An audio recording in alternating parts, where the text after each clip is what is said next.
Olá, boa tarde. Começarei com uma breve apresentação sobre mim. Meu nome é Luiz Felipe, tenho 24 anos, sou formado em Engenharia Química na USP e nos meus primeiros 2 anos de faculdade não sabia exatamente o que eu gostaria de fazer. Somente no terceiro ano que eu tive minha primeira experiência profissional, minha primeira experiência de autoconhecimento. Acabei descobrindo que eu não gostaria de forma alguma atuar no setor de TI. Somente no quinto ano, em 2016, que eu descobri que eu gostaria de atuar no setor do mercado financeiro. Isso foi por conta de um curso que eu fiz que abordava diversos temas do setor, como valuation, análise de investimentos, estratégia empresarial, contabilidade, marketing, etc. Desde então comecei a fazer investimento como pessoa física e ler muito sobre política, economia e relatórios também de análise de empresa. Foi aí que eu descobri minha paixão por Equity Research. Porque não funcionava somente como uma ferramenta para eu entender onde estava alocando meus investimentos, quais eram as melhores empresas para investir, onde não deveria investir, etc. Mas também virou um hobby. Por quê? Porque aborda muito o tema da modelagem matemática, da modelagem financeira, e que é algo que eu fiz a minha vida inteira. Mas mais importante do que isso, é que aborda uma análise qualitativa do negócio, uma análise qualitativa da empresa. Ou seja, para poder ter retornos, uma análise correta da empresa, a gente tem que entender o negócio antes de fazer uma análise preditiva. Só assim podemos ter previsões mais assertivas e, consequentemente, maiores retornos em cima das nossas análises.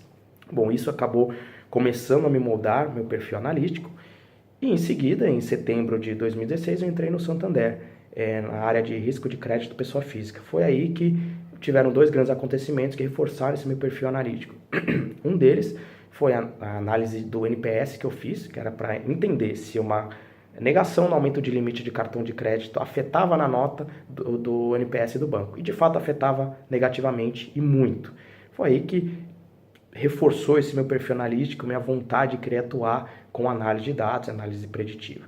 Bom, em seguida, entrei no projeto do banco, que era a troca de motores de crédito do banco, que abordava muito o tema do Big Data, e surgiu minha segunda paixão, que é o Data Science, muito ligado a esse perfil analítico que eu já havia comentado. Foi então que encontrei algumas sinergias entre esses 2 temas, que é o Equity Research e o Data Science. Como, por exemplo, ambos eles trabalham com a modelagem preditiva do negócio. Ambos trabalham com uma análise minuciosa dos dados, ou seja, é necessário ter um dado estruturado e muito bem trabalhado para poder fazer a análise do modelo. E o mais importante de todos é que ambos é necessário um entendimento perfeito do negócio, entender o que está acontecendo para poder fazer a melhor análise preditiva possível. Bom, esses foi uma breve apresentação e um pouco para entender qual é o meu perfil de fato e os meus interesses. Bom, agora vamos comentar um pouco das projeções para o cenário econômico e os impactos no banco de atacado e como agregar valor aos clientes nesse novo cenário. Bom, viemos de uma recessão gravíssima, com PIB em queda, mais de 3%, inflação alta, juros altos e câmbio altíssimo no ano 2015 e no ano passado, começo do ano passado. Bom, para os próximos anos nós temos o PIB crescendo entre 2% e 3% anualmente, em exceção desse ano que vai crescer em média 0,8%, a inflação IPCA mais específico entre 3% e 4,5%, os juros entre 7% e 8%, e também o câmbio entre R$ 3,30 e R$ 3,50 o dólar, mantendo-se estável.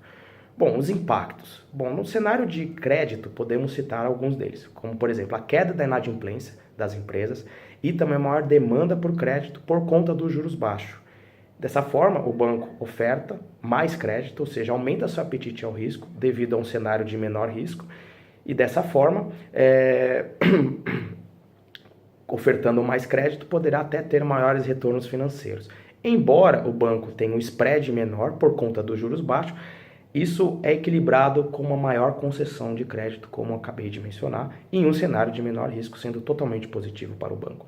No mercado de capitais, podemos citar a fuga de investimentos de renda fixa para uma de renda de maior risco e de maior retorno consequentemente, empresas buscando maiores investimentos no cenário de menor risco e também fazendo até abertura de capitais. Assim, o banco teria uma maior demanda não só na parte de tesouraria, mas também na área de investment banking. Além disso, temos investidores estrangeiros investindo mais no Brasil, dessa forma entrando mais dólares no país e mantendo o câmbio em um patamar estável. Assim, o banco poderia ofertar maiores produtos nesse novo cenário e, consequentemente, acruar maiores retornos. Como riscos, podemos citar a reforma da Previdência. Como o atraso da reforma da Previdência poderia diminuir esse crescimento econômico do país. Como fator externo, podemos citar o aumento da taxa de juros dos Estados Unidos, que pode causar fugas de investimentos do Brasil para os Estados Unidos em uma economia mais segura. Bom, por último, mais importante, é como agregar valor aos clientes nesse novo cenário. O mais importante de tudo é entender o cliente e a necessidade do cliente. Somente dessa forma podemos fidelizá-los e deixá-los mais satisfeitos. Como fazer isso? É importante sempre ter mais informações sobre os clientes e maior quantidade de dados, muito ligado ao data science, como eu já mencionei, sendo que isso é um tema que vem sendo muito procurado dentro do mercado. Ou seja, somente com maiores informações do cliente podemos entendê-los melhor. Assim, entender melhor é trazer maiores retornos a longo prazo para o banco. Bom, essa foi uma breve apresentação sobre mim e análise como comentado. Agradeço a oportunidade. Muito obrigado.